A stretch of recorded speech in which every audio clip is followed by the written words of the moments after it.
After some starts and stops, the arts are back, almost in full swing. So we're back with Access to the Arts. On today's show, we'll talk to John Cook, Steve Stoller, hear about a French horn-making performer with the Richmond Symphony Orchestra, and see what else we can find out. Welcome to Access to the Arts.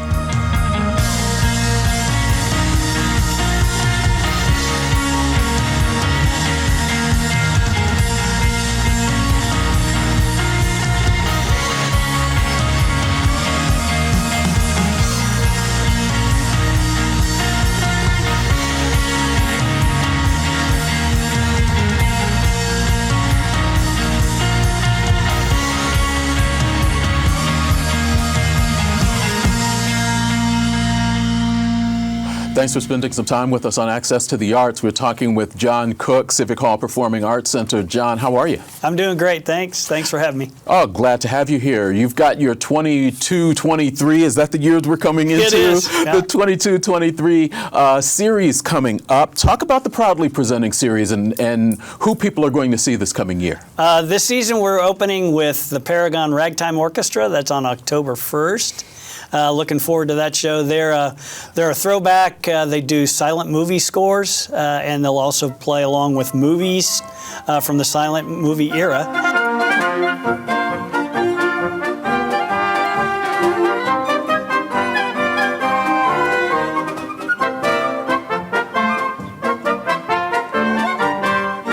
Our second show is November 5th, and that's the Cleverleys. They're a bluegrass group that is comedy related. They do covers of songs of today, and they also do some rock cover tunes from the 70s and 80s. There's nothing off limits, but they do it in the style of bluegrass, and their delivery is full deadpan, so I find it very humorous, and I'm hoping that the audience does as well.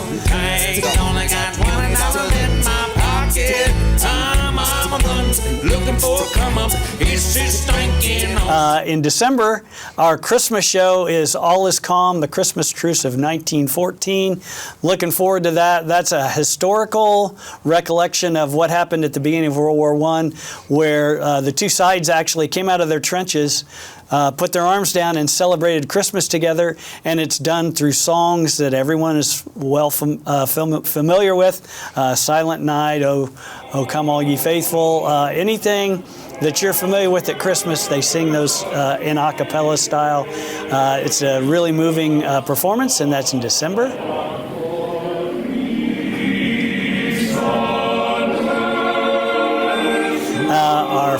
Our fourth show is in March on the 18th, and it's called The Step Crew.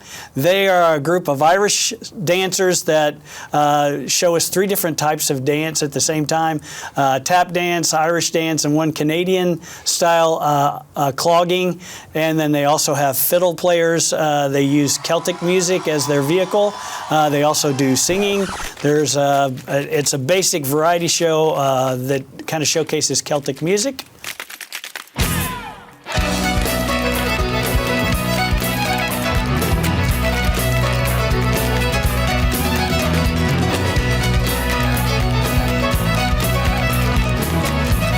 And then the final show of the season in 2023 in May is Joe Piscopo and his big band. Joe Piscopo, for most of us, might be familiar because of Saturday Night Live back in the 80s, early 90s. But one of his gifts is his musical skill. He can play lots of music, lots of different instruments, and he can impersonate former professional singers like Frank Sinatra. And so that was his spin-off, and now he travels doing Frank Sinatra tunes with a big band and does comedy that's very family friendly, and that's what we close the season with in 2023. Here's the great Joe Piscopo. Oh, the shark bait has such teeth, dear. Looking forward to it. Talk about tickets for the upcoming season. Still available? You're selling season tickets through the summer. The tickets are on sale right now until we get to Labor Day. On Tuesday after Labor Day, then that's when we go into individual ticket sales for each of the shows. The ticket sales, if you're interested, you can contact the box office, 765-973-3350, or you can email me, jcook at rcs.k12.in.us, or you could also email Cindy at cindyb@rcs.k12.in.us as well. You can leave a message if we don't answer, and we'll call you right back and we'll get you set up. People drive by Civic Hall Performing Arts Center and they go, that's a nice building, but they do 5 shows a year. That's not really the case. Obviously, it's the home of the Richmond Symphony Orchestra, but there is much more that happens in there also. It is. You mentioned the Richmond Symphony Orchestra. That's their home base. They do 7 series concerts this coming season. It's going to be an incredible season for them. We also do shows that include all the kids' performances throughout the school corporation for Richmond Community Schools. We also do all shows that have to do with, I would say graduations.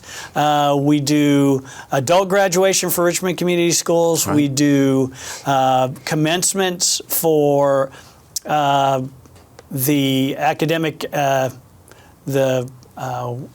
Career Center. I'm sorry, okay. I kind of drew a blank there. So we do those kind of graduations in May. We do outside events, can rent it as well. So like REMC does their annual meeting in Civic Hall. We have other schools that come in from the surrounding area. Seton does their program in the winter at Civic Hall. Northeastern comes in and does a performance in Civic Hall, so they bring their whole entire performing arts department and they do a show in there. That's usually in March. So we have roughly 150 performances that occur throughout the season once we start back up during the school year in August. You do a couple of specialty educational type shows beyond the things that you talked about, and you've got a couple scheduled. I know they're not until January, but the Dinosaur Quest and the Professor Wow's Fun Believable Science Show. Talk a little bit about the additional educational programs that you have continually brought in. Right. Well, we're really fortunate to have good sponsors. So like Wayne County Foundation is one of our sponsors, and also Reed Pediatric is another sponsor for our kids shows, and that keeps it really cost affordable for each of the students. Basically, they're paying $3, and we do 2 shows for each of the shows. The first one is the Dinosaur Quest of Dr. T-Rex, and he brings in, he has puppets, he has giant a T-Rex that actually walks across the stage. He gives a historical perspective on the dinosaur, and then he makes it fun for kids, and that's kind of geared for our K through 3. So those 2 shows are in January. From the moment Dr. T-Rex leaps on stage, you will know the dinosaurs are back. And then in February, we have Professor Wow's Fun Believable Science Show. And he does science experiments and makes it fun for kids. And he brings them out of the audience. And he also has like an assistant that he brings. And I forget what his name is, but he's got a science assistant. It's not necessarily like Beaker or anything like that. But they do science projects so that all the kids can see how fun it is to get involved in science. Those are in February, and we do 2 shows of that as well. So. See science come alive. You'll laugh. You'll learn. You'll be amazed with Professor Wow's Fun Believable Science Show. It's going to be a great experience, I think, and that's grades 3 through 6. Busy place. It is. It's very busy. John Cook, Performing Arts Manager, Civic Hall Performing Arts Center. Always appreciate the time. Thanks for having me.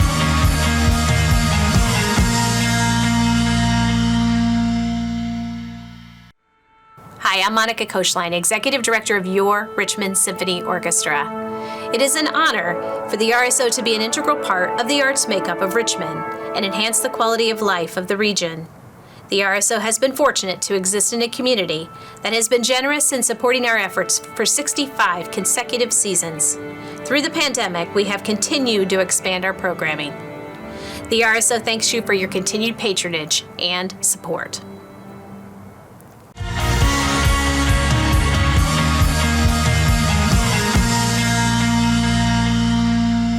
At the RSO's first Sunset Series performance of 2022, we had a chance to speak to Darren Sorley, French horn player who was conducting that evening. Let's find out what he's up to. Yes, yeah. Tell us a little bit about yourself, your history with the RSO. Well, I'm going into my 18th season with the Richmond Symphony Orchestra as principal horn. And this is my first time conducting the brass group. So really excited about that. Yeah. What do you do when you're not here? When I'm not here, I'm a freelance horn player in Indianapolis, and I'm also an instrument maker, and so I build French horns. So the instrument that I play is one that I build, and I have instruments all over the world. That's cool. How long have you been building instruments? About 20 years now.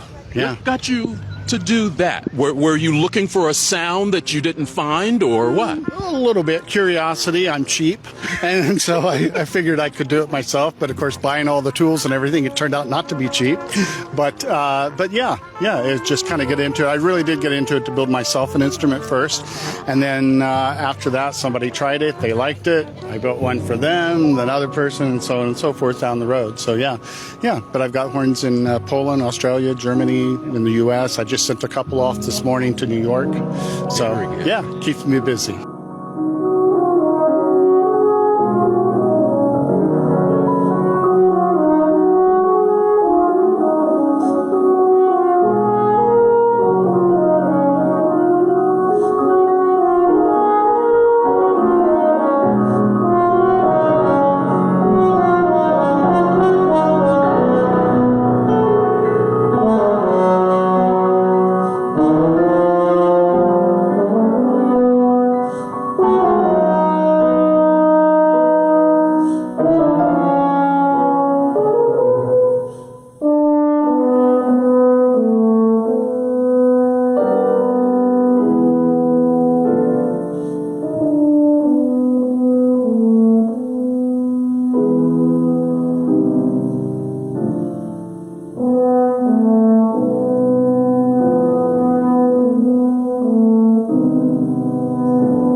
Hello, I'm John Foss, Executive Director of Richmond Civic Theater. Founded in 1941, RCT is the premier live theater organization in Richmond, Indiana. Our productions are performed and produced locally just for you. Auditions are announced several times throughout the season, and we are always looking for new volunteers on and off stage.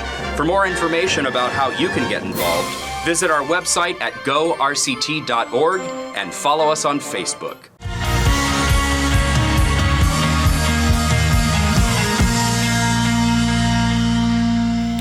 To round out their 21-22 season, the RSO finished up with a concert of firsts. We were there to record that concert. Let's hear a piece of that.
Welcome back to Access to the Arts. We have a chance to speak to and about an organization that we haven't had on Access to the Arts in the past, the Richmond Jazz Orchestra. We have Steve Stoller with us. Appreciate you spending the time with us. Well, thank you for having me.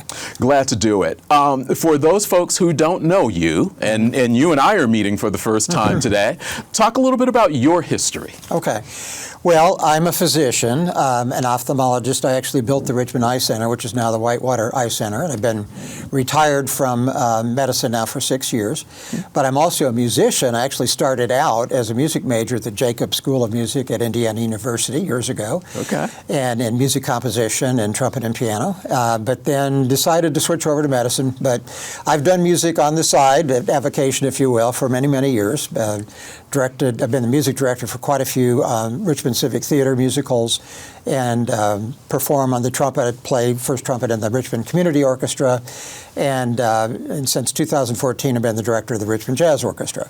So You've spent a lot of time in the pit at RCT. I do. Have you been on stage doing any shows? Actually, I've only been on stage one time. That was in 1776 when I played the part of Mr. Wilson, and the decision about the declaration came down to my character in the end. So that's the sole time. I've been in the pit, though, many, many times. So. You carried your music. You mentioned Jacobs School of Music at IU. You've continued to carry it through. What was the impetus behind starting the Richmond Jazz Orchestra? Well, a group of us who have played together in other organizations decided, it'd be fun to get together and play some big band music, because that's been missing in our community. So back in 2014, we started with 6 people. And we actually rehearsed in my waiting room initially. Started out, just every couple of months we played, and it's grown and grown to the point where we now have 18 musicians. So we have the full complement of a big band, including 5 saxophone players, 4 trumpets, 4 trombones, guitar, bass, piano, drums, percussion, and some really wonderful vocalists along with that. You all just recently, in June, finished up a benefit for Richmond Civic Theater. Yes. Talk a little bit about that. Okay. Well, this was a benefit for Richmond Civic Theater, very worthy cause, and I love that place. I love Richmond Civic Theater. So we performed along with 12 vocalists this past Sunday, which was just 2 days ago, June the 12th, from the time we're taping right now. And it was called Broadway Tunes and All That Jazz 3. So it was our 3rd annual Broadway Tunes show. Okay. We presented 21 shows from all the way back to 1926, from Girl Crazy, George Gershwin and Ira Gershwin show, all the way to modern shows like Wicked and Hamilton. So it was well received. We had a very full house. We were very, very happy with it. Glad to hear that. You talked about you've grown from 6 to 18. You've got the full complement of a big band. Talk about some of the backgrounds and musical chops of some of the players in this. Yes, we have several professional musicians who play with us, which we're very grateful for to have their participation. We have a number of college and high school band directors and music teachers. We have a number of very gifted adult musicians. And by design, we also include several of the very top high school musicians in the area. Our nonprofit mission is educational, so it's music education as well as entertainment for our members and our audiences throughout our area. So we're thrilled to have the high school players as well, and it's a great experience for them. Talk about where people have a chance to see you all play. I know that you did the benefit and you do some other things. I've caught you at times playing at the Richmond Farmers Market. But talk about where people can find you normally, or is there a normally? Yes. Well, first of all, if people want to know where we're going to be, they can go to our website, which was richmondjazz.org. Okay, richmondjazz.org. Okay. We play at a variety of places, as you said. Once a year, we play at the Farmers Market in Elstra Plaza. And we're actually going to be playing at Elstra Plaza on Tuesday evening, August the 9th, which is part of the Star Gannett event. There will be a large farmers market that evening. We play at libraries. Morrison Reeves Library, for example, we have our annual holiday concert there, and this year will be on December the 8th. We're going to be playing at the Cambridge City Library on July 31st at 3 o'clock in the afternoon. That's a Sunday. We play joint concerts with some of the area high school jazz bands. So in April, we were in Civic Hall with the Richmond High School Jazz Band, and also with the Northeastern High School Jazz Band. So, and then we've got an event coming up in October, which we'll talk about more later.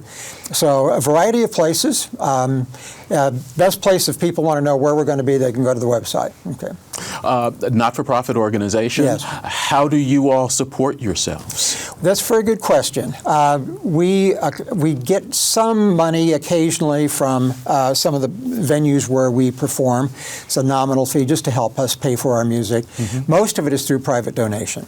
So we have not gone out a lot and sought public funding or grants, which we probably will do more in the future, but mainly it's been private funding.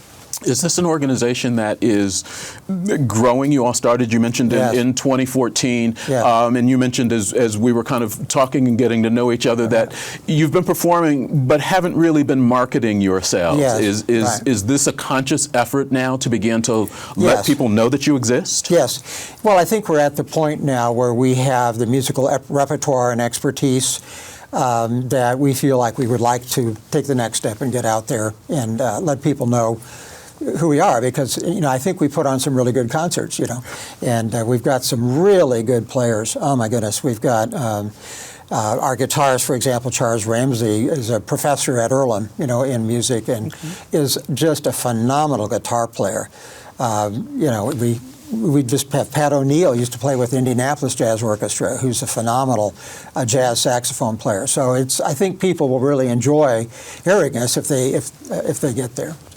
Talk about the state of, and you mentioned specifically music education as part of what you all do. Talk about the music education and some of the students that you're having a chance to work with, because you say you bring in some of the top players. Talk about the musical programs that are taking place in our schools or in the area. Well, I think that's a very good point. And the kind of music that we often play, not always, but often play, is the classic big band era music. And that's part of what is called the Great American Songbook.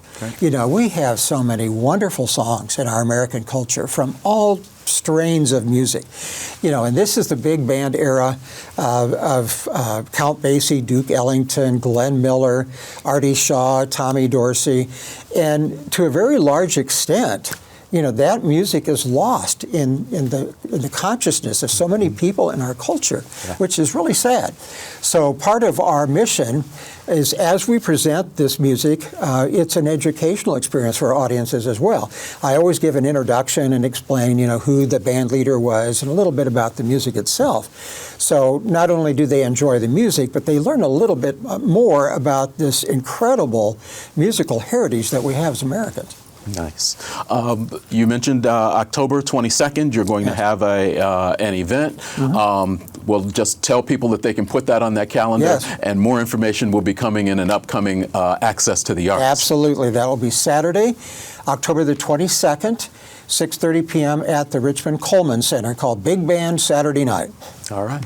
Steve Stoller, appreciate the time. Thank you. Thank you so much. Our appreciation to John Cook, Steve Stoller, Darren Sorley for being part of this first Access to the Arts back. We'll be with you every Thursday evening. Hope you enjoy the program. Thanks for watching, and as always, I wish you well.